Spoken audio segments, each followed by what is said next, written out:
Esiet sveicināti, darbie hokeja draugi! Kā jau spēles sākumā minēja, tiešraidi šodien no tuvākā Čehu brociņa netālu no Ledus arēnas. Šovakar spēkiem mērojas divas elites grupas komandas.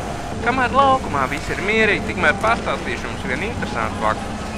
Droši vien jūs visi jau esat ievērojuši jaunās Latvijas izlases nūjas sarkanajās krāsās. Ne visiem no jums ir ērgļacis, lai saskatītu vienu mazu uzlabojumu, kas palīdz spēlētājiem kubelīgās situācijās ārpus Ledus laukuma. Tātad visām nūjām ir ticis piestiprināts pēc oficiālās Latvijas hokeja federācijas versijas veiksmes pakaviņš. Aņvārtīgi. Savukārt hokeja speciālisti apgalvo, ka tas ir darīts ar nolūku, lai samazinātu nūju zārdzību procentu pēc spēles ģērbspēles. Katram hokejistam savu nūju, esot dušā ar īpašu trosīti jāpiestiprina skapīt tā, lai potenciālai nūjas tīkotāji to nevarētu nozagt. Nav gan zināms, vai nūjas zog mūsu debitantu, vai arī tomēr pieredzējušiem Krievijas, Kazahstānas vai Baltkrievijas spēlētājiem.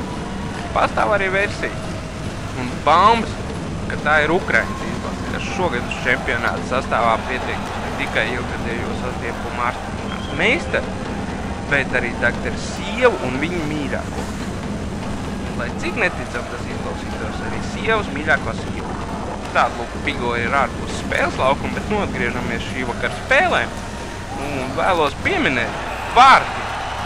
Vienu novērojumu, ka pārtraukumā pie mūsu izlases ķērtuvēm slapstoties Kerču, Kambalu un Biedriņš. Novērotājs apgalvo, ka Kerčam rokās ievērot ne tikai jaunistartā Ozo grāmatu, bet arī aizdomīgs stikla maiņas. Hokeja līdzutējiem atliek tikai cerēt, ka uz spēli ar Somijas izlases mūsējiem pagūs atgūt sportisko formu. Bet tā spēlē viss mierīgi.